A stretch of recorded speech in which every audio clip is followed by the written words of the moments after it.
keep on working on that. So see, I'm going to try to get the streaming going because that takes a few clicks and is distracting. but you guys, you leverage YouTube, huh? Uh-huh.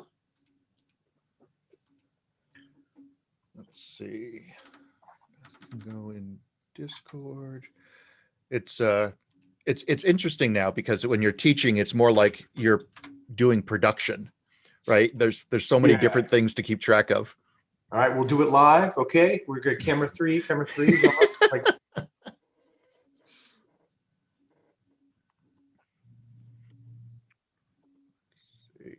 I want to see the data. Zoom has this data on like maybe how often people share video on their camera, and I've noticed, especially in the past month, there's like camera sharing fatigue, like where there's been a trend for people to share their camera less and less. Well, it's weird because like in academic situations, usually like a third or a half of the people have them on. Then when we have departmental meetings, everyone has their camera off. And sometimes people are asked to turn their cameras off. And then I have meetings with companies and everyone has their camera on. Yes. It's just weird, different standards. Yeah, you're right. Maybe because lately I've been involved with a project that has more academic performers on, and maybe that influences it. Huh. Well, let's see. Okay, so it's 11. So we might as well get started. I will note that on Thursday, there are a couple of papers to read. So please do read those papers for Thursday and come ready to discuss them. And I'm currently sharing this article that I saw this morning because last week we were talking about the GDPR, and here it's coming just today. I saw that these drivers are claiming that Uber's algorithm fired them. And if the algorithm fired them, they need to have explanations and be able to challenge it. And they're claiming that they're not. So this could be a very interesting test case where we have a few people possibly becoming a class action lawsuit against a very powerful tech company. So we'll see what happens and how this changes or doesn't change the interpretation of GDPR. All right. So with that, I would like to introduce my friend Nathan. Nathan just got his PhD right when I joined Milintambe's group as a postdoc. So we passed each other, but he's been doing some awesome stuff. And right now he works at APTIMA. And I believe, what is your title? Chief of Artificial Intelligence at APTIMA. And I love that APTIMA is so focused on humans and AI. So I invited him here to talk a bit about some of his philosophy around humans and AI, and specifically in teaming. But also, I believe he'll be able to share some details about a project he's been doing, because I think getting exposed to the kind of projects in this area that industry is doing is equally, if not more important than the kind of stuff that's happening in academia. So with that, I'll turn it over to Nathan. And as always, people are welcome to chat in Discord, and I can pull out the interesting topics, whereas Nathan is going to ask you to unmute if you have things to say, or I might ask you to unmute because he's not watching Discord at the moment. Thanks for that. And I will say, I gauge how well a discussion went by how much folks have questions, comments, complaints, criticisms. So please feel free, and maybe I'll stop at certain points and request that kind of feedback. But yeah, thanks for the intro, Matt. I'm over at APTIMA. I'll go a little bit about myself at the beginning here, but first wanted to make it a point that a lot of the stuff that I'm going to talk about are performed not by myself, but by a larger team that I work with and collaborate. And I always want to make it a point to give a shout out to some of them. And then, yeah, very, very influenced by the the team core. I don't know if Matt told you, but recently we had a 25th anniversary of the research group, which makes me feel old, but also makes it to me very valuable that the folks in that research group are able to still kind of collaborate and keep in touch and track those kinds of things.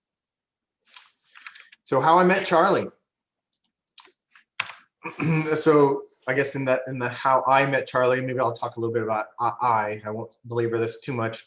I work for a small defense contractor. It's headquartered in the Boston area, but got physical offices across a few states.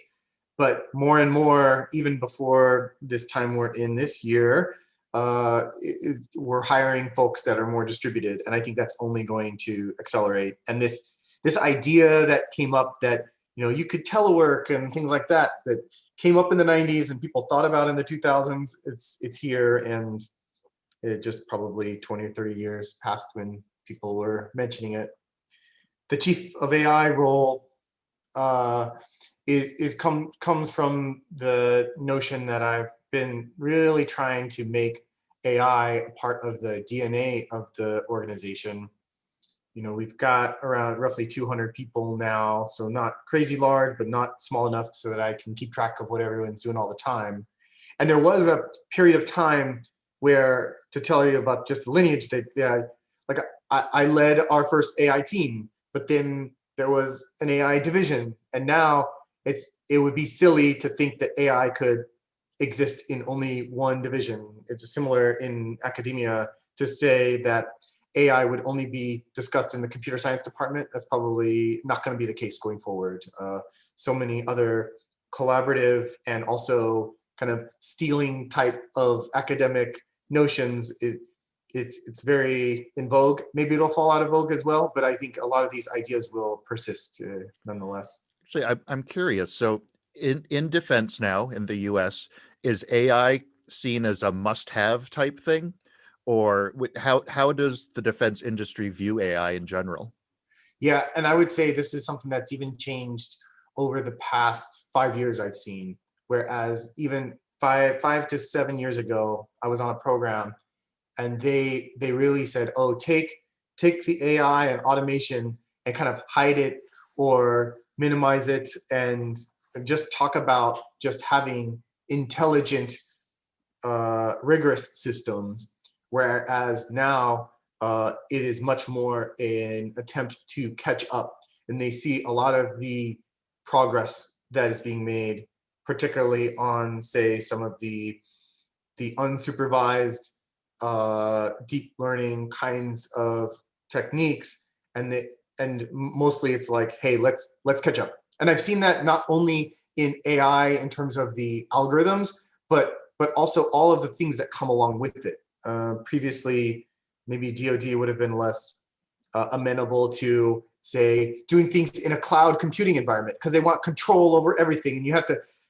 And now they're getting a little bit more lax and saying, well, AWS is kind of cool, so let's figure out ways in which we can leverage that or have some kind of semblance of control, but still go out and leverage the really just the way the world works right now. Like, it would be silly if you're like, I want to worry a lot about the provisioning of my own rack and getting a GPU instance going whenever I want it to be, like, et cetera. It's just, that's just stuff. And I would say we were even guilty a few years ago of not being ramped up enough on that kind of stuff. And a lot of the ideas, what I'm talking about with Charlie, we're chasing a problem.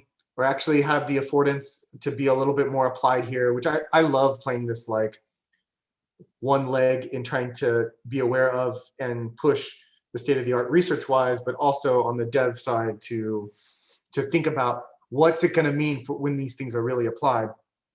And yeah, I think, from an industry perspective in general, and this isn't just in DoD, there's pretty much most company that's trying to think ahead in any domain right now is going to be trying to talk about how they use some form of AI to make their offering, product, service, et cetera, better. And one other question: do you guys work on classified stuff where you have to have clearance? I'm just curious personally. So, Or if you can't say, that's completely fine too. oh, so I will. You could always say that you do stuff. I just wouldn't be able to talk about the stuff that happens. I was just trying to figure out how the broadest answer to this, because I didn't know if you were asking about, say, recruiting kind of things, Yeah, etc. I was thinking recruiting kind of things. Okay. If Yes. for instance, if Canadians could work with APTIMA, or if because they're from a different country, they're right out. We have collaborated with international folks, either being subcontracting to them uh, or having them subcontract to us. That's definitely possible. The the other thing is that for the most part, we hire U.S. citizens, but the security clearance is not an absolute. We do have some folks that don't have security clearances or in progress, etc. Um, I will say, in terms of the kinds of projects that I have worked on, just one sample, most of, so 75% of them remain more probably forward-thinking research, and consequently are not classified in any way. There's a quarter of them that have aspects to them that are various levels of classification. So we do that kind of work. We do focus primarily on U.S. citizens, but definitely have had folks that are not U.S. citizens be hired that are on the process to citizenship, etc. Cool, thanks. Yeah, I just wanted to again shout out for the team core aspects here. It probably influenced a lot of my thinking and what I got exposed to, etc. My thesis work was on human distributed multi-agent teams, but with humans coordinating with those multi-agent teams. And so outside, when I graduated, then I always thought about the human as just like this black box, and like, oh, that's interesting, and maybe we care about what comes out of them, and maybe as an inputs thing.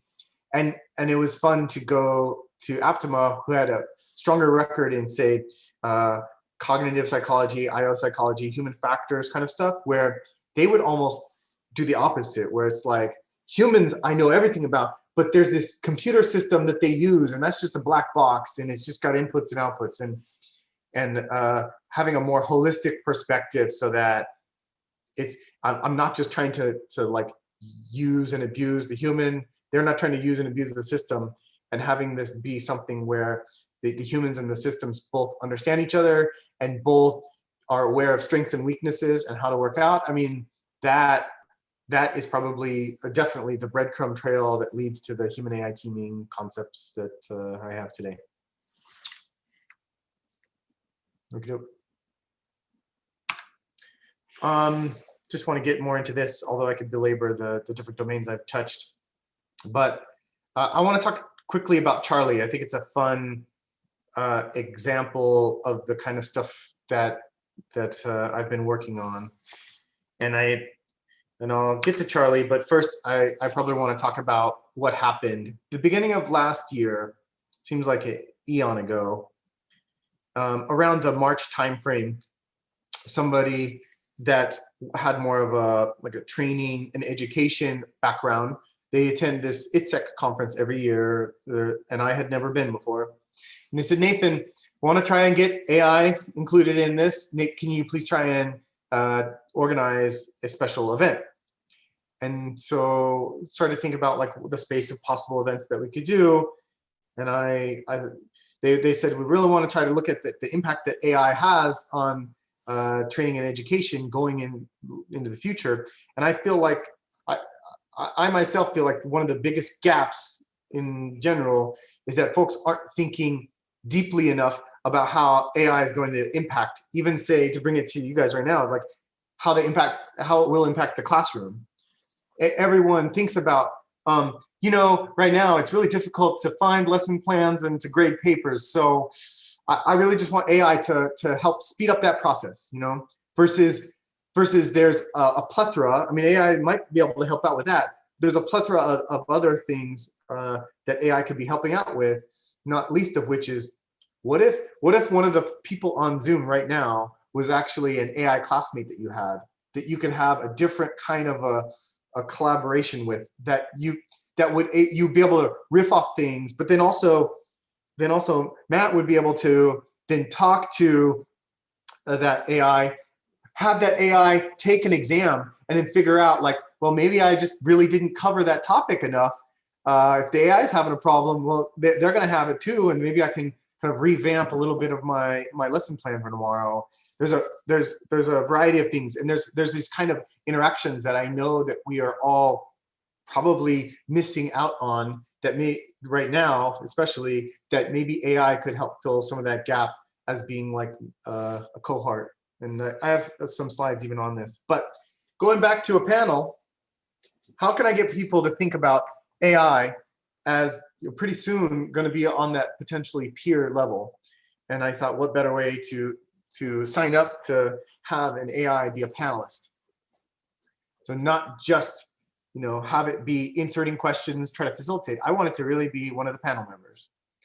And it was like at the beginning of last year, I think it was heavily influenced by some stuff I was thinking about, but it was still a pretty big lift. In terms of some of the goals I had, I talked a little bit about, like, the desire to ramp up on AWS, but also getting more folks across the organization more aware of TensorFlow, PyTorch, etc.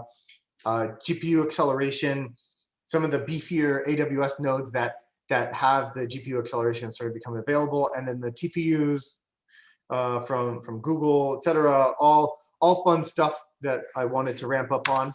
A lot of the text-to-speech stuff started to come out. This is stuff that only, in the middle of last year, this is after I promised that we would do this, there's text-to-speech as a service, that then now there's deep learning voices that end up sounding much more authentic, and you can actually customize them if you're familiar with SSML, speech synthetic markup language, so that you could even have people take different tone and cadence and prosody over the speech, like in real time, as you're not only populating what they say, but how they make these pauses, etc. And also, how do you get all these like distributed systems to really work? Back in the day, you used to have to stand up your own message bus architecture to loop all these things in. But now with the IoT, needing all these extra devices to communicate all the time, there's new tech, but also just new data lines that you could just leverage. It's like messaging as a service now. So now that we could take advantage of that. But the big thing, and the thing I want to harp on the most here, and I don't know how much of the class you guys have covered some of these generative language models, either like BERT, transformer stuff. Have you guys covered? I don't think we've talked about this at all. So this would be a great thing to discuss, and how now GPT-3 is enabling all new kinds of stuff. Yeah. So and then it's not, GPT is not the only player here. They do a good job of getting the press. But I want to talk to, there's a paper, and if I had my act together and done my homework, I'm sorry, that I would have assigned you guys for reading. And that's a paper called Attention is All You Need. And, oh yeah, okay. And there's some amazing things that have happened just in the last few years that are these approaches that have, not only are they achieving state-of-the-art results across a variety of different domains, but it's approaching it in an unsupervised and generalizable manner. And by that I mean, have you guys talked in this class about AGI and all of the baggage associated with that? But yeah. Not really. We kind of skirted around that, but why? Yes. So the goals being that you might want to work on things that push this state of the art, but do it in a domain agnostic way. As that, and some people have varying views on if that is the kind of the longer term kind of core essence of a lot of what AI should be driving towards is approaches that are very generalizable. Well, and one of when I went to my first AGI conference, it became the last time I went to an AGI conference, in part because it's a very different crowd. I mean, there are some AI nerdy AI people, but there's also some pretty people with far out ideas. Yes, and there's different monikers we would associate with them, but there's a group of people that I would just call futurists that just love talking about the future versus I like working on it. You know, like my first, even before it was called AGI, there was a conference called the Singularity Summit, and it has similar ideas. And again, I'll share a +1 with you that like that was my first and only conference, was the Singularity Summit that I attended there. But let's just say that there's multiple aspects to these generative language models, and they have also then started to become applied in a variety of other domains. Let's say if you would have tackled a similar problem that what I'm talking about 10 years ago, maybe even 8 years ago, you would use Word2Vec. It was the coolest thing in the world. And people had a good mapping of, say, in this vector, what the likely next word would be associated there, and you have a distribution over it. Fine. The very cool things that were offered in the attention kind of paper is the idea to enable bidirectional attention mechanisms, and then also have this transformer layer on top of your deep neural network, so that you could train the base model. Here's a good way to put it. It's like, even if you gave me the power to use a deep neural network and train and say, okay, now Nathan, you're going to do a panel. All right, give me 30 gigabytes of panel transcripts. And I was like, I don't have that. Sorry, I just have a few ideas and maybe, you know, a meg or two in text that I can give you. What's here pretty interesting is the idea that you can train a model just on the general English language corpus of text that exists around us on the internet, and then those end up forming these strong bidirectional attention weights that then you can fine tune that transformer layer later, so that if you need to just adjust and tweak these weights slightly, then you still have something that speaks in a very comfortable English languagey way, but then maybe favors some terms over the other, or even what I thought was most impressive, favors stylistic choices. Because at the end of the day, this thing doesn't just reason about words, it actually reasons in tokens. And these tokens, like, you know, tokens are parts and phrases and clippings. They're not at the level of actual individual Unicode characters, but they have style associated with them. So that if I began like with a less than slash, then it knows that I may be talking about some markup language, and it continues and thinks about in this markup language context, things like that. Could you talk a little bit about bidirection attention? As I've read the paper, but I've never actually used it, and I'm not sure I could explain it well. Or if this is too off topic, I can take it offline and come back on Thursday with a better explanation for the class. This would be, yeah, okay, so without going too much off into a tangent, and I mean, pulling up that paper and a few other things, there's something very cool about the way that they've solved the problem, and I'll give you the crux of it. So if you allow for bidirectionality, then if you do, simply put, a lot of these generative models, all they're doing is sequence prediction, right? The idea that I have like I have a Mad Lib, and I have this word here, and I need to fill in that gap, and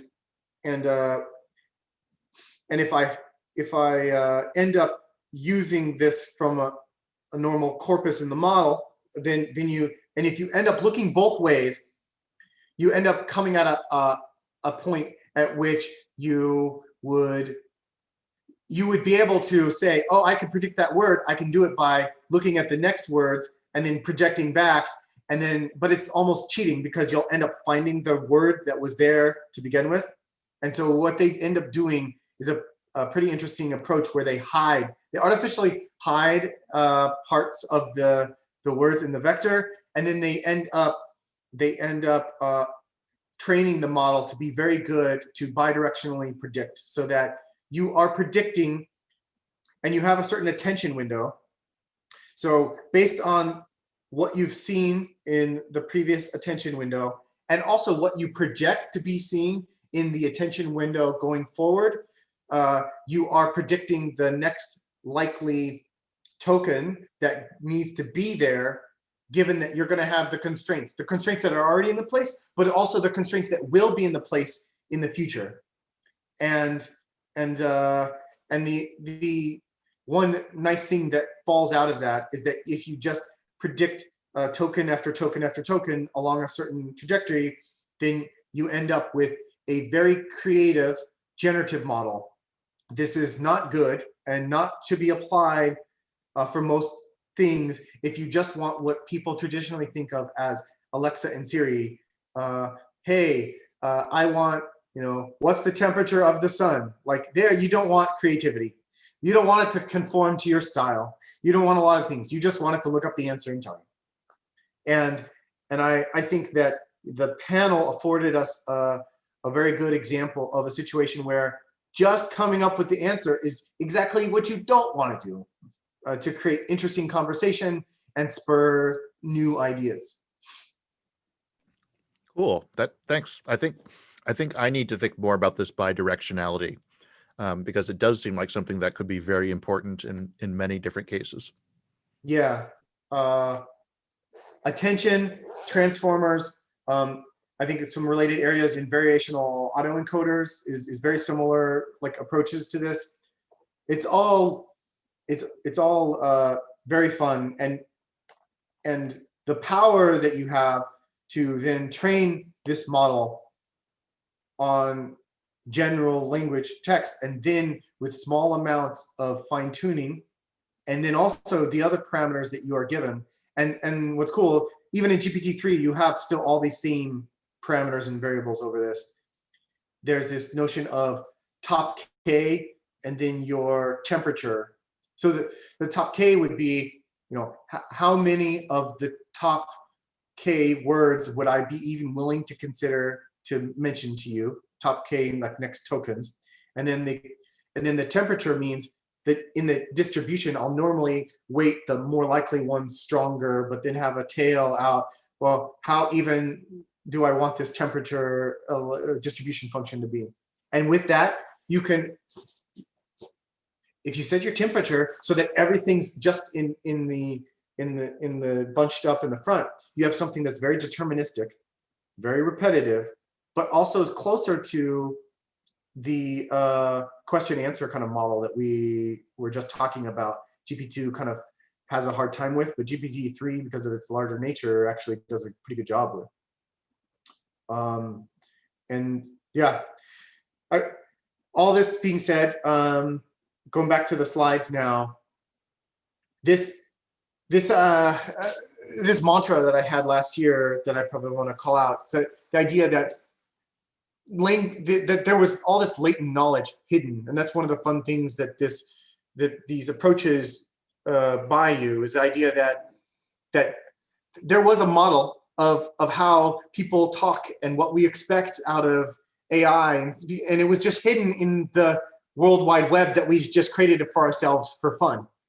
And understanding how to extract that hidden knowledge, not only that was present there, but hidden knowledge present stylistically. The idea that if I know that you mention, like, and I played around with the stuff a lot. So it's like, I mentioned Legolas, and now you're in this like Lord of the Rings context and all the stuff that comes along with it, in the way that you name things, the way that word choice, But even we trained it, and you'll see on conference papers. What do people do in conference papers and in research?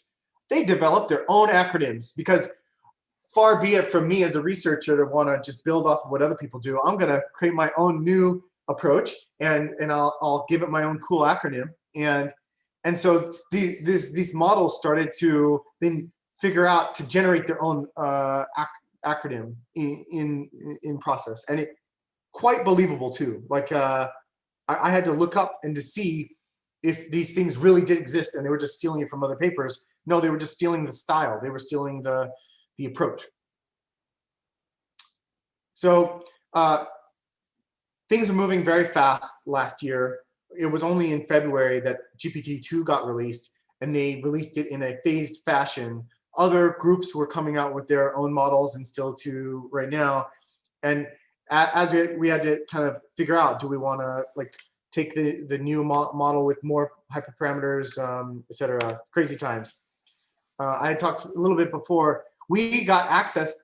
So now I have this problem. I want to create an AI panelist that will go to a conference that I've never been to, speak coherently, add new ideas, and I don't have any transcripts of previous panels that are very relevant here. But what do I have?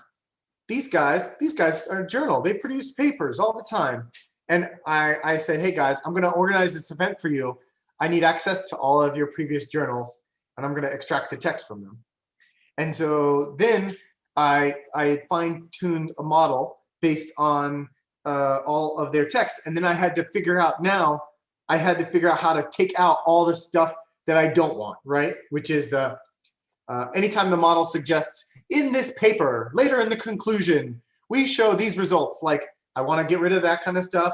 I also want to filter, because as we know, once we release these things in the wild, there's all sorts of unintended negative things that apparently exist on the internet. I've never seen it, but we want to kind of guide this into a space where it's speaking the right kind of language, it's contributing in a way that's comfortable, but also not going anywhere, say, negative or off the rails, etc. And then also just a way that we internally kind of played around much more with these AWS and kind of larger models, but still not out of the realm of possibility for you to play with. You guys could go do that right now, and it's very fun. GPT-3 now goes to a much larger model, but also much larger compute that's needed. And so they're shifting to like, AI as a service kind of model. And I've played around with the GPT-3 a little bit, very fun. And in this case, the way I would say is the mantra is shifting, that you don't need to fine tune, you just need to prompt. And so by that, I mean that it's not important to adjust these weights like kind of offline. It's more online. You take the general model, and just by prompting it a little bit differently, you will get vastly different results. And because it's sampled enough space and it has enough hyperparameters, it can easily maybe fine tune on the fly. That's what I would describe it as. I will say, just because of feasibility and the fact that we wanted to filter and transcribe in this uncertain physical environment, we had two people then that were working. One person transcribing what was going on in the panel, and one person selecting from the available options. A lot of times when you see the GPT-2 results, they would always tell you, we printed 25 responses and we've shown you the one we felt was the best. How do you enable something like that in real time? The idea that you need to be responding quickly, contributing to a conversation, etc. And so we developed streamlined interfaces. Things look vastly different right now, but just showing some of the early stuff and slides from last year. And that, this was just talking to the ramp up. A lot of what I had to do, one time I was submitting some of the materials for this, and this just goes to like, say, my philosophy on a lot of this stuff. They're like, hey, Nathan, we've got this panel, and you've registered somebody called Charlie, and we can't seem to find an email for Charlie. Can you please tell us? And So consequently, I had to make a Charlie at APTIMA email, but then I had to notify them that they would not. I really didn't want them to charge me for registration. That was my big goal. But I had to tell them it was a different style of participant that would be attending, and but I still wanted them listed in the program. You know, I think so. The event here, I did get them listed in the event, and because Charlie's last initials are AI, Charlie was listed as the first available speaker. So everybody saw Charlie when you went to the event. And this is all happening about 8 months ago, like late last year. And they and so this is us rehearsing in the bottom left-hand corner with the moderator and getting the vibe. I will say we had a lot of learning experiences just going through internal rehearsals and getting like the timing right. But the most valuable thing that I think we did was this kind of dual learning that occurred where the moderator and the participants learned how to interact and collaborate and what to expect, what kinds of questions that this model would be better at answering. If you ask like, hey, what have you been up to last week? That's probably not the kind of question you're on. What do you think about the future of training, especially with respect to virtual reality and its efficacy? Like, it will be able to speak on that because tons of publications exist and it's rooted in a domain. It's more about conjecture. There's a lot of reasons why that question's better, right? And I argue that we do that all the time when I'm on a panel, when I'm moderating a panel, etc. Like I understand who I'm dealing with and maybe what what would be reasonable to ask of them. These are the two folks that were to the side. We intentionally, there's a lot of intentional kind of things going on here in terms of the way we represented, also the idea like, hey, we've got two folks here and our goals this year, like we've been reducing the amount of workload from 2 to 1 and then next year, hopefully to 0 in terms of how many folks are supposed to be there in order to help keep Charlie on the rails. And the other thing intentional here, if you note from the panel as it's going on, we wanted Charlie to have a physical presence, to be able to cue and Charlie's shape changes if she has something that she wants to chime in on, or if she's heard a question, or if she's just listening and just sitting there breathing and just showing all these things we take for granted that when you're on a panel and you're a human, you want to get a word in edgewise and you put out you lean forward, you put out your hand kind of thing. She was equipped with similar kind of corollaries here. Also, everybody was like, well, can't you just project her on the screen? No, we intentionally don't want her to be this looming presence. We want her to be on the equal playing field. So we had a chair set up just for her and wired her physical presence to that chair so that she was on level with everyone else and spoke. She had a lapel mic. So this is what I thought. Like we had an extra lapel mic just for her. And also I got her a badge, even though I didn't want to pay for the registration.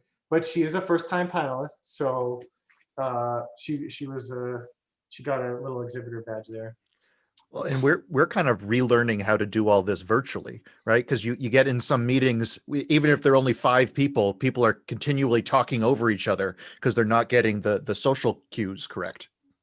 Exactly. And do I need some type of support here to like even just if the webcam, we can already do fun virtual backgrounds. Can the webcam look to see if I'm doing this and then automatically trigger some kind of emoticon or the idea that like, hey, Nathan has raised his hand virtually, or there's got to be more than just raise hand or mute and unmute. There's other subtler things we need in this venue.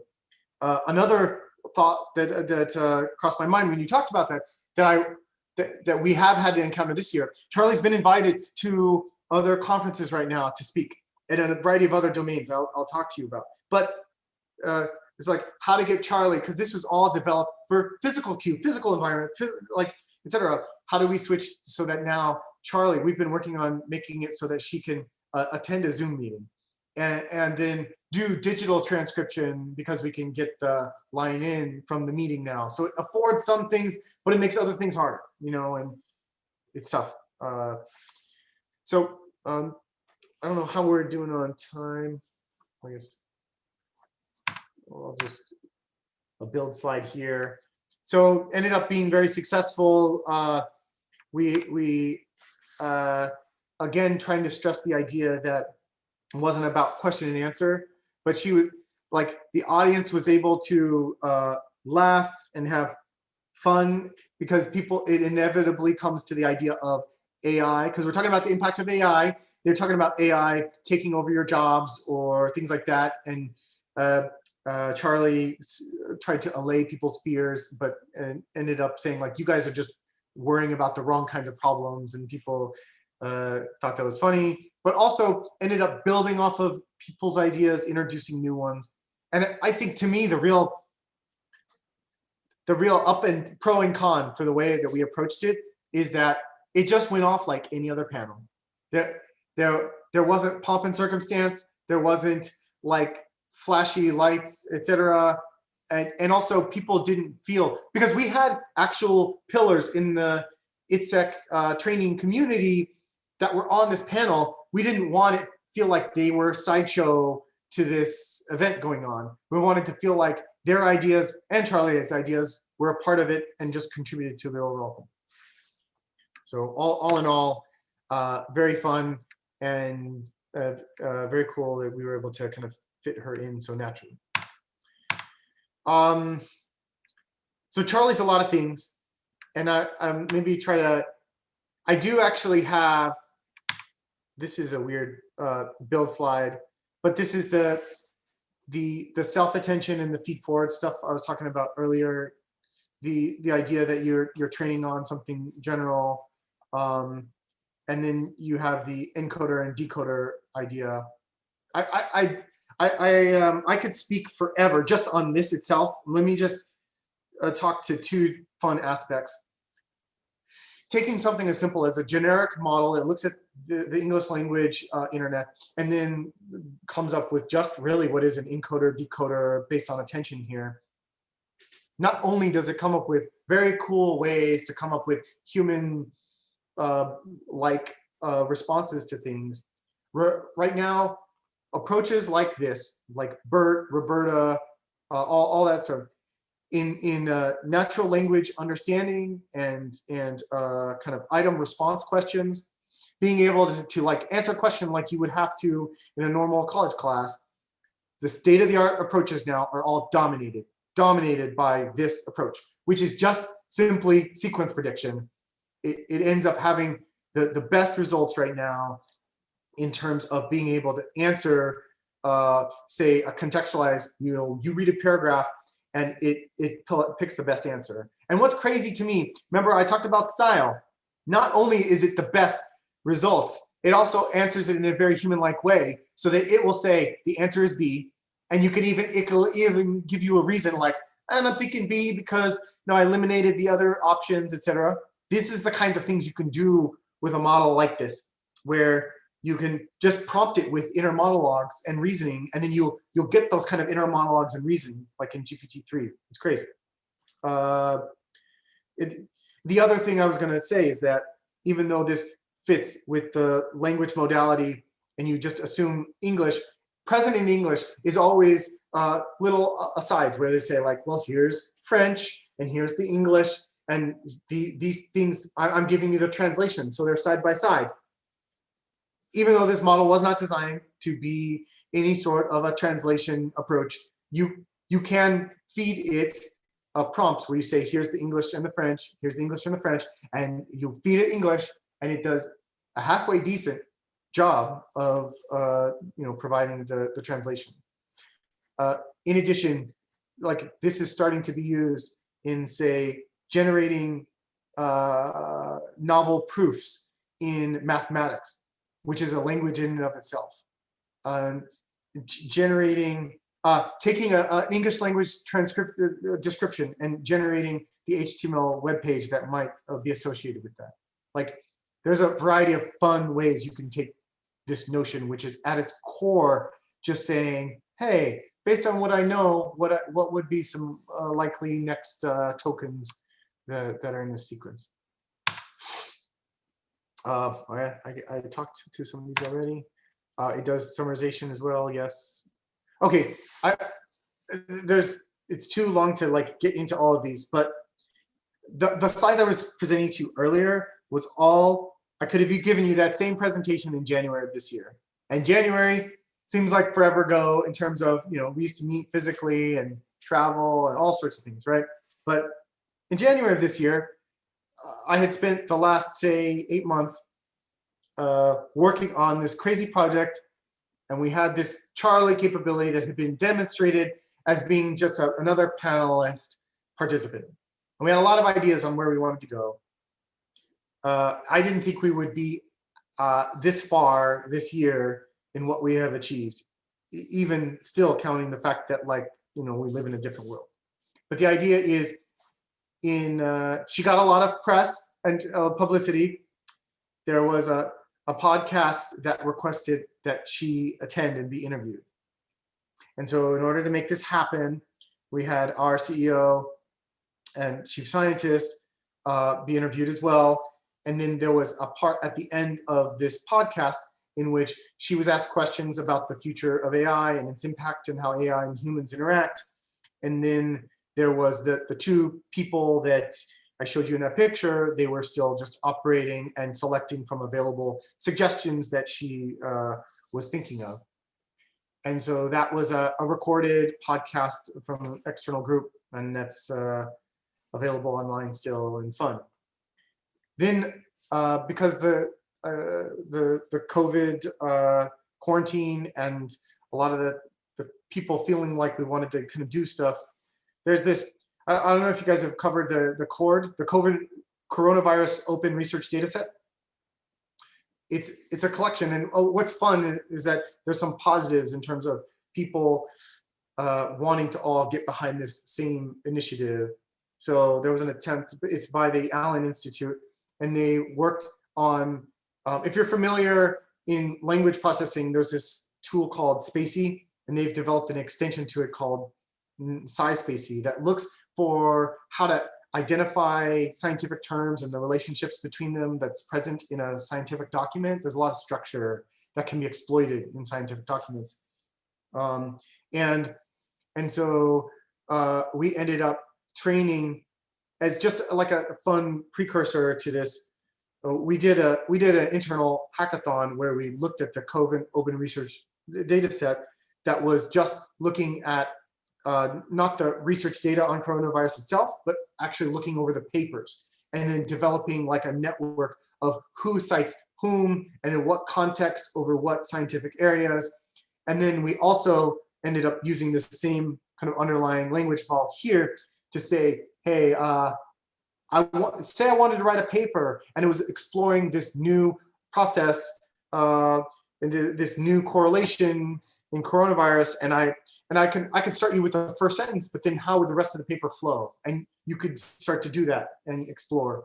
And I definitely know that a large part of what researchers, and I'm assuming what Matt worries about, et cetera, like you're always working on how to publish, but also how to propose. Two very structured documents types that talk about what you have done or what you want to do. And what's fun is that you've got training data. You've got there's previous publications that I've done, and there's previous proposals that I've written. And wouldn't it be fun to start to train off of and help, in a sense, the Holy Grail is have something to propose for you. But the idea to what we found is it even allows you to say, be much more efficient when you are writing something, or explore areas that you had not even intended to. To switch gears a little bit here, because I'll come back to that point.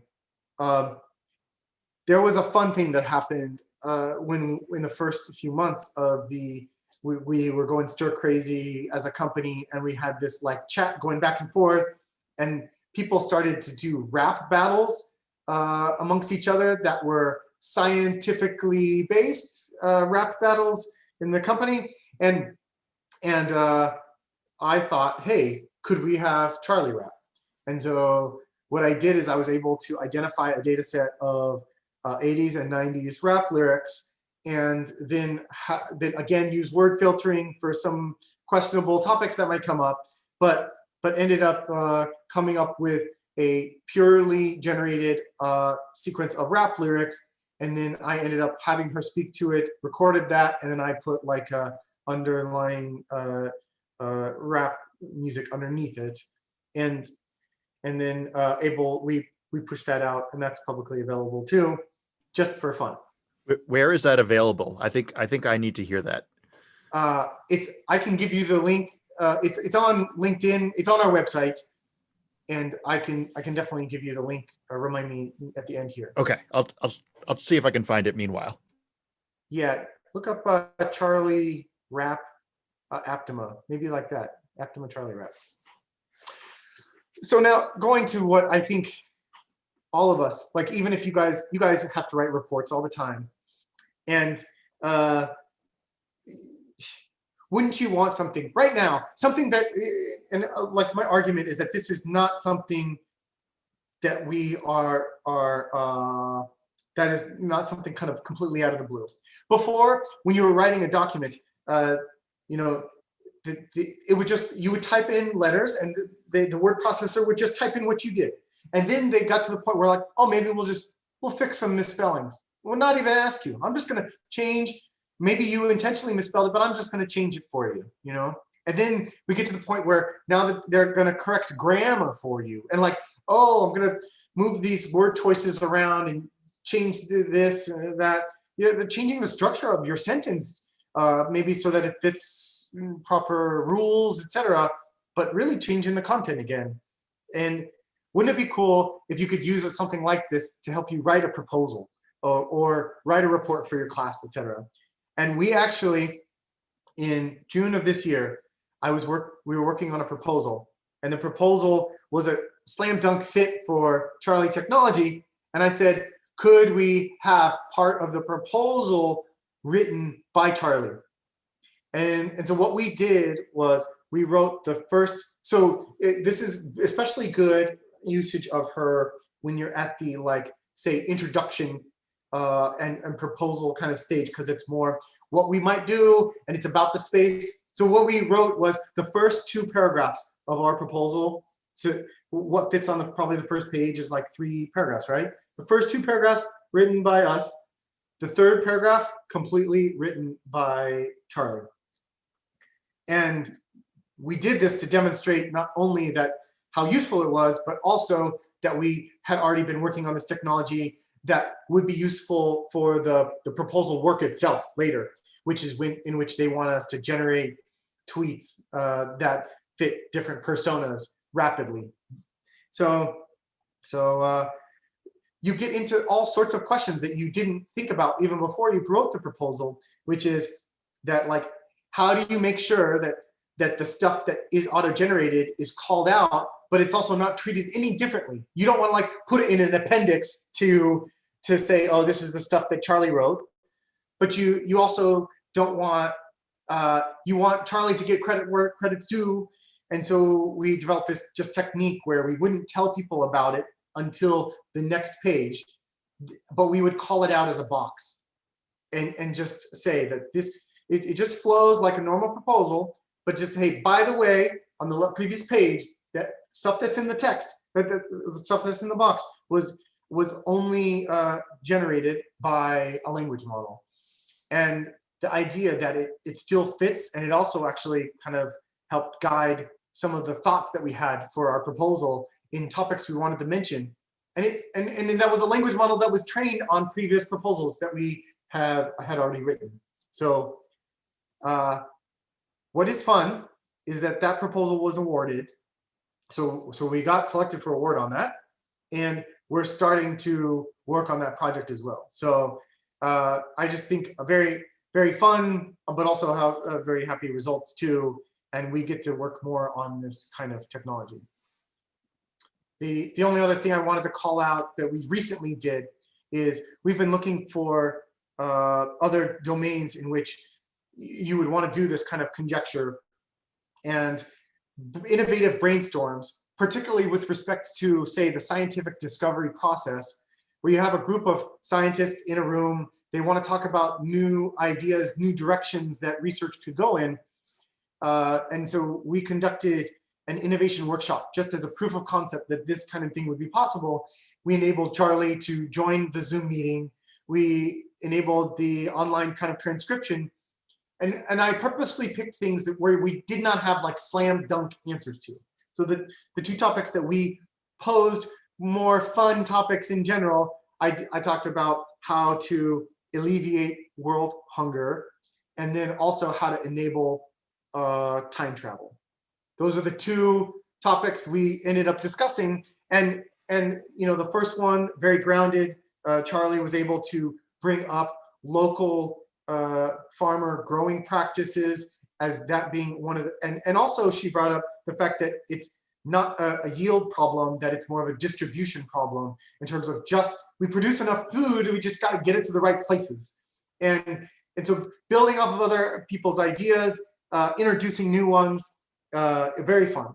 And then we get to time travel, which is less tangible, less realistic, and people go off on these crazy tangents in terms of citing movies and talk about different superluminal approaches. And then Charlie, she chimes in with, I don't know what the heck you are talking about right now. And the group starts busting up, and a few of the members said, I'm glad you said that, Charlie, because I was thinking the same exact thing. And I think we need to come back and ground ourselves in terms of how we want to take this discussion. So I think she's able to not only influence content, but tone. So that was very fun. And I think it's very likely we'll be able to continue that kind of work on some future seeds that I'm planting right now. The other thing I will say is that Charlie has been asked to write a book chapter. I don't think we're going to have Charlie completely write this. It's probably going to be more like the proposal concept that I talked about, where there'll be a book chapter that talks about human AI interaction, because we mentioned this work in a AAAI spring symposium, the one that happened earlier this year. And so we've been asked to do a book chapter, and I need to get working on that. In that book chapter, I promise you, there will be a section that will be written by Charlie, and it will be fun, and it'll be cool. I glossed over the fact that there's also an APTIMA podcast, that series that we've been working on internally just to get some of our own ideas out there, because some of the more traditional conference and other venues are not like what they used to be. So we've just been producing some fun things. And the first two episodes, we talk a little bit about Charlie development, and Charlie's interviewed in the second episode of the MindWorks podcast. Okay. I really just more of the same. Charlie's been involved with a lot this year, and I didn't expect to take that long in that slide. I guess the point I am hoping is getting across here is that some of these new technologies have the real potential to change the way we work, change the way that we would afford them to be involved with a process. Whereas before, you was like, hey AI, you could maybe be involved like editing after I'm done with the proposal, and you could make some corrections or something like that. Maybe you could be involved while I'm writing it. No. Actually, maybe it can be involved in the ideation process that happens before it and maybe throughout. And this idea of even if you won't grant me now that we're at a point where this AI is a fully featured, fully trustworthy teammate, I would argue that we better lay the groundwork, because it's happening. These things are going to be more present in our lives, and we need to work not only on making the AI better, but making the way that we work together with these tools better. Yeah, because I think it really is a different modality than human-human interaction or AI-AI interaction. Yes. So I would love to have Charlie write proposals for me. I'm guessing this is not open sourced. It is not open source, and we are looking for other ways to like paths. But what I would tell you is that there is we are heavily leveraging open source tools for this. So the barrier to entry for someone, if I were to give you a few pointers, you would be able to quickly get to the point where you could at least train a generative language model. Integrating it with your workflow and all that kind of stuff, that starts to get a little harder. But getting to the point where you could, if you just gathered a bunch of your old proposals, you could fine tune GPT-2 and with a small amount of compute resources, and you could end up seeing what directions it takes you. I love that idea. Well, so I guess my follow-up question then was how much of getting Charlie to work was engineering hacking versus novel research that you had to do?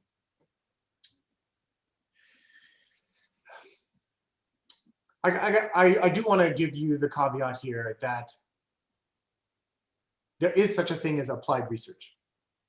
And, yes. And I guess what one might call just crazy hacking kind of stuff, there are entire fields. And so recently I'm finishing up a publication in the Higgs conference, which looks like a more systems view. Also, we've published a late-breaking work in Chi, like computer-human interaction kind of stuff.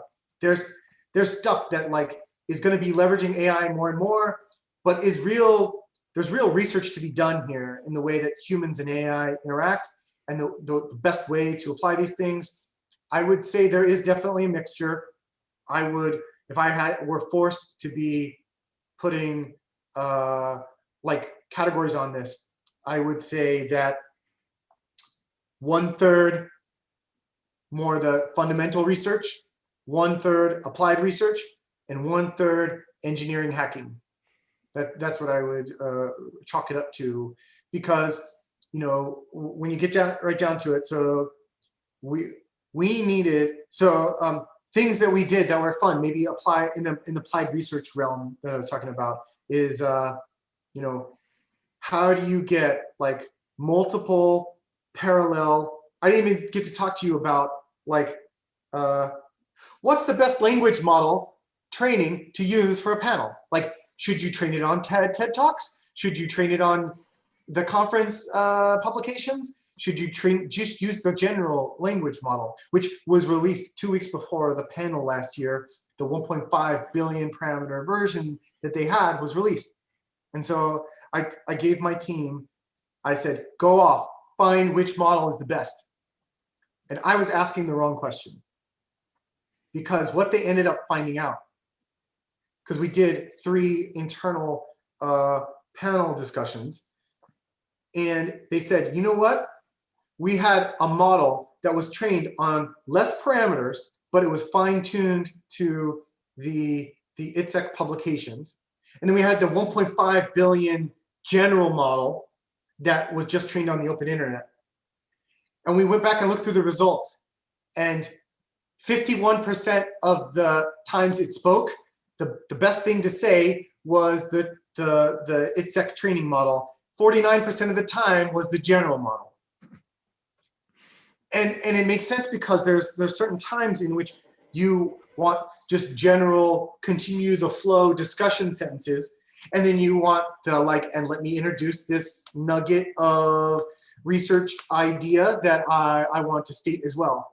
And so the best approach for us was a multi-model approach, in which we had afforded to Charlie the ability to have something that was trained on TED Talks, trained on, not trained like all at once, not one big model, but multiple selective models over which she could choose based on the current course of the conversation. And then, not to mention the idea that we had to kind of parallelize, take what was just a sequential kind of token selection and parallelize that across multiple GPU instances, so that you could get this real-time response that we were going for. Yeah, a lot of it, I can show you also all these fun different, and it is research in a sense of the more applied or just the cognitive human systems kind of interaction. There were times where I felt like the gestures are really important, and we had an initial prototypes where we had the Charlie have hands and gave gestures, and we went through a variety of iterations of different ways that she could communicate, coordinate, etc., ending up on this more simplified but still emotive kind of representation that she has now. Long-winded response to your simple question, sorry. No, and that's a good point about there's fundamental and applied research. And I could see how you going through this process would learn how you would learn a ton about human AI interaction. And then I guess one of the challenges is how can you try to share that knowledge with other people. So this is one example. You're able to give us a lecture and we get to relive some of your experience and knowledge. But I wonder if there are other ways to try to distill this applied research into more generalizable forms. I guess that's where your book chapter is going to come in. I think book chapter is definitely the start of it. I'm not saying that that's like my magnum opus kind of thing. I think it will start the discussion. I think there's far more opportunities, especially for collaboration in this space, to come up with some more general fundamental principles about kind of what works and doesn't in terms of how, when, where to be leveraging these kinds of things. I agree. Very cool. So how are we doing on time? I mean, I don't know. Still 15 minutes. 15 minutes. But there were a few questions in the chat. Does anyone want to unmute and ask a question, whether it was in the chat or not? Sure, I'll chime in. Thanks for the talk. That was really interesting. I also found it super interesting that, like, the point you made around how during the innovation workshop for the time travel thing, Charlie was like, I have no idea what you're talking about. Because I feel like I'm often in meetings where I feel that way. But I wonder, like, one thing that struck me about the GPT-3 and GPT-2 and just text generation in general is that if references aren't provided to the text that's generated, no matter how coherent or convincing it could be, I find that I'm often very suspicious about it. So I wonder, can Charlie, like, do you have within your work plan, or do you think it's useful to have Charlie be able to generate references for the kinds of claims that she's making? Like, that's two answers to that. One is, I think something like factual Q&A would really only start to get possible at the sizes that GPT-3 is in. Because I've done that playing around with the GPT-2 and the 3, and then you can adjust then the idea of this creativity kind of temperature that I was talking about, and you can, so there's preset modes now in GPT-3. They make it very easy, so you don't have to do a lot of this kind of exploration. And so if you switch to Q&A mode using GPT-3, you are in that low creativity mode. You get a very redundant answers if you go on a lengthy discussion, but you get more the reasonable response. But when you get to the idea of actual references, let me first make one clarification. Charlie is not how I would have done this if I had the same assignment that I gave myself 10 years ago. It would likely be similar to what you're talking about, where if I need an answer to a question, I'll go back and do some similarity metric and find when somebody else has had the same discussion, extract the sentence that was said then, and that regurgitate that to you. And then I'll give you a reference as well. Fine. Charlie, generative models do not do that. Generative models create new sentences, and they likely never have existed before. Likely don't even reference something in particular, and even if they do, they're referencing maybe 7 things. So I guess that's an important thing to keep in mind, although you can vary it, like I was saying before, in terms of how deterministic you make it. The last thing I will say is that if you do want something like what you're talking about, you just need a different approach. And so I will say, I have the same desires as you, and I've been working on another project internally. The 2 main pillars I worked on last year were Charlie and Seek. Seek is my pet name for our CKO, our Chief Knowledge Officer. I'm very big on trying to enable these AI technologies to have like a more of a persona, but also a role and things like that. So we don't have a Chief Knowledge Officer at APTIMA. I think we need one, and I'll make an AI one. And we have this problem, a lot of companies probably do, in terms of there's a lot of documents floating around that we don't leverage or forget about or understand the connections between, and the ability to structure knowledge inside of an organization and be able to reference that knowledge, similar to even how like citations work in papers. That is the focus of the Seek work that we have. It uses different structured methods that are not generative. And so in my mind, I also think it's important to note that when I interact, I'm making distinct personas in our company, but also in our implementations, tech stack wise, that like, if you want a factual answer, you don't go to Charlie.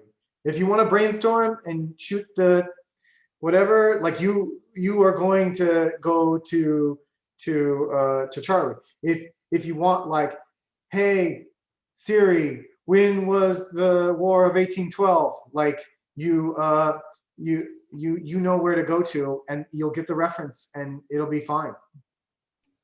So that's interesting, because because last week we were talking about explainability. I've been thinking about that recently, and I was going to say I don't think anyone's doing explainability for generative models, but when I do a Google search, I do find a few things.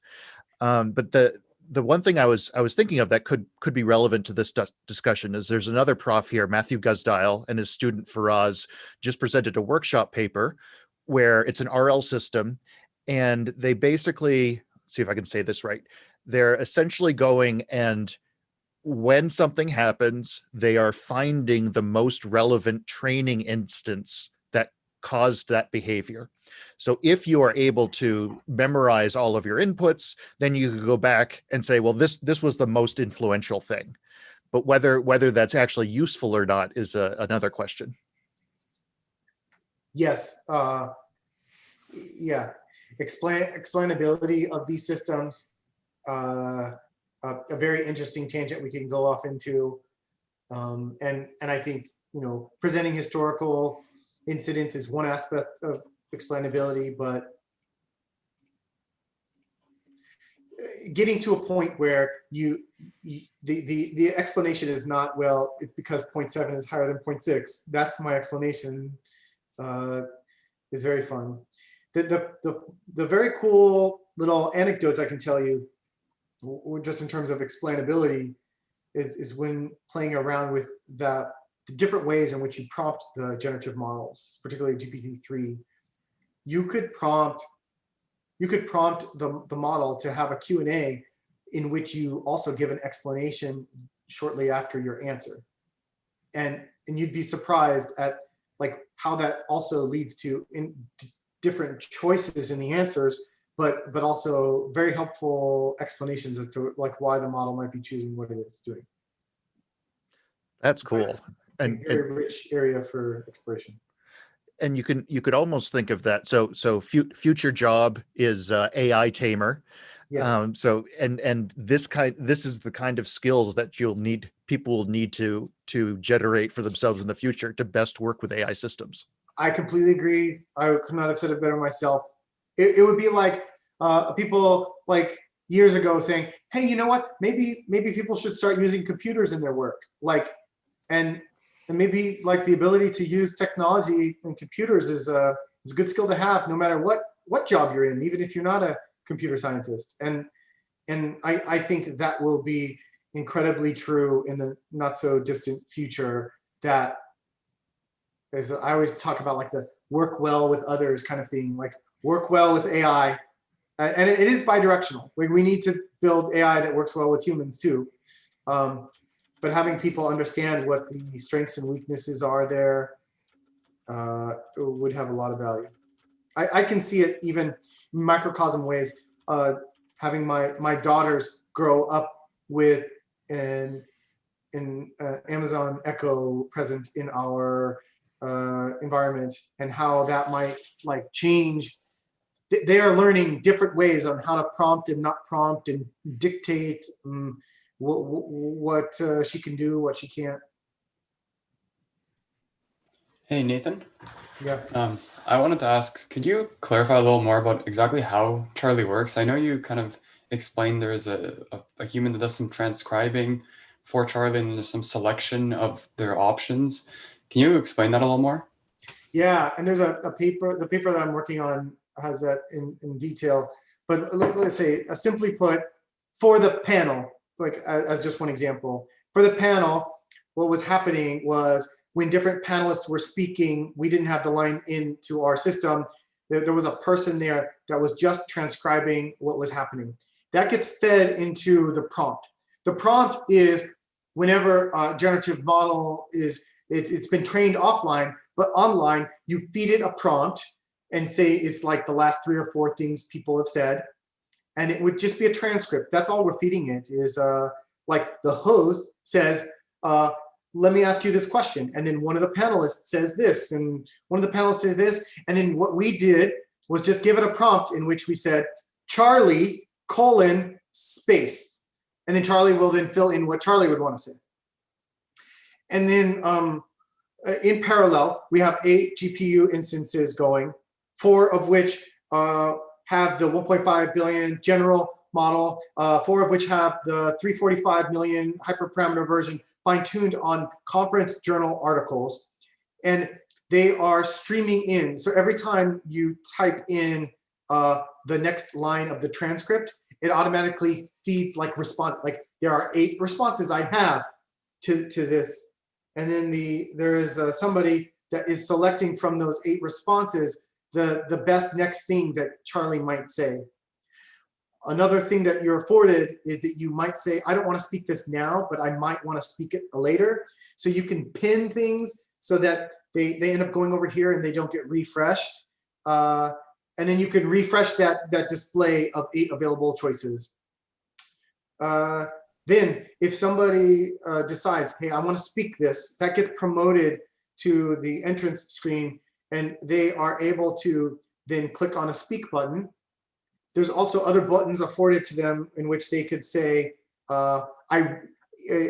have an interrupt button, which is like a hey, I want to interrupt the conversation. I have something to say. Because we found that it's always hard for humans to know that the AI wants to talk and to let them even have it. So we created a visually distinct, bright yellow representation in which like she wants to say something, like the next available comment. And in fact, our one lesson learned from our experience here is that we should just have her talk over people. In real panels, people just talk over each other and speak up, because that's the only way you're going to get a word edgewise, especially if you have 4 other humans that are pillars in their field and love to hear themselves talk, which is most panelists. And then also, when she's actually asked a question, like we can trigger in a mode where she says, I've heard you, I understand the question, I'm just thinking about it. Because there is still a few second delay in her being able to respond. So the operator has the ability to select. The operator is never going to be entering in something novel into what she says. These are kind of the rules of the game that we set up. Not that that's not possible. It's just that what we wanted to do was create a situation in which, the rules of the game are nothing being spoken has been generated by a human. This is all generated by the model. And that was our rule. And going forward, we're trying to take the transcription out. And then in the near future, what we really want to work on is this research problem of taking the editing out, which is a whole research problem in and of itself, because you then have to better understand, what's contextually relevant of the available things you could be saying. Because I will admit, there's a lot of hits and misses here in terms of, going off the rails. And maybe that's the way that we parameterize. Maybe that's the way that we train. Maybe even that's the way that we listen as an audience, of being more accepting. I will say, in terms of like different iterations we went through on the system too, one of the things we did was like, we just had the text read, because we could do that fine, and you could follow it along. But we ended up feeling like that wasn't equaling the playing field. Every time I talk to you, I'm in this kind of a discourse that we're having right now, I'm making all sorts of weird ums and stops and usage. And because I'm talking so quickly and we're so off the cuff, you're forgiving it, right? But if you actually read it, you'd be like, why is that guy making all these weird mistakes and things like that? And and so let's just put everyone on a playing field. Exploring that space was very fun. Have you ever read the transcription of a Trump speech? Yeah, that's the thing. It's so weird, right? So much repetition. So no verbs don't agree. Yes, yeah, and you're like, but if you watch it and you see the crowd roar, and you like, it's definitely having the desired impact, and it's a different way of delivery and speaking. I agree. Yeah, It's definitely a different way of speaking. One thing I wanted to just quickly bring up, I remember there was a paper from Levi Leilis, who's another professor here, and he was having people play tabletop Dungeons and Dragons, and was automatically generating music based on what they were saying. So that's another kind of human AI interaction. I can't remember whether he was using a generative model or not, but that was just a great, to me, it was a really interesting example of something I never would have thought of as an AI being able to help with. yeah. And you have to be really creative to come up with those new ways that AI actually can help you. Yes, you bring up a real good point, and that's another future research direction that I have in mind, which is cross modality. So the idea, people are starting to take these models and not only predict the next token that is the spoken word, but predict the next action to be taken, predict the next event you think comes up, and very soon you'll start to see like some of the state-of-the-art research. I saw this at AAAI earlier this year. State-of-the-art results in predicting the occurrence of volcanic and seismic activity has nothing to do with the physics model of plate tectonics. It's actually doing this kind of sequence prediction, and a token there is a seismic event. It's not a word. And even we trained, and I'll loop this back around even to the innovation sessions. We trained models just for fun, and some of our initial ones, on Seinfeld transcripts, right? And we got, in addition to cool, grounded characters that we know and love saying weird things, we also got stage directions, right? And so once you start having stage directions, scene setup, camera directions, and then you also have the dialogue spoken, well, that's a different modality. Like you could actually produce like a little CGI actual movie out of this transcript, and that's a different modality that's still generative. AI Jukebox is a good example from OpenAI that does the generative music kind of stuff that might have been leveraged in the example you talked about. I don't know, but the going back to even just the scientific discovery process, so much of what happens when I collaborate with my peers is starting to diagram things like whiteboard, things like that. So what if you could train a model not only on previous papers that I've written, but also previous like architecture diagrams that I've drawn. And then it could then make suggestions that are generative along the idea of like diagrams that might be relevant, or and you could even, like, I just think like, what if you could train this on patents and come up with new, not only corresponding ideas, but new schematics that are a part of patents. And I guarantee you, we won't always have the slam dunk right answer, but it will get the discussion going in some very unintended directions. There was Image GPT that came out earlier this year. I got to meet a few of the guys that were working on it, and there they are trying to take the same general framework and then applying it to generative images, where you have the beginnings of a little image and then what could follow it. Awesome. I think we should probably wrap here, just to be respectful of people's time. This was awesome, Nathan. Thank you so much for joining us, telling us about some of your work, and also really inspiring us to think about other creative ways that we could use AI and how human and AI can team together. Thanks for having me. Always fun to talk about this. Feel free to reach out afterwards if you want pointers to any of the stuff that's available of what we've done, but also of just general open source technology out there, etc. And yeah, thanks for leading the course on this fun topic. Awesome. Thanks, Nathan.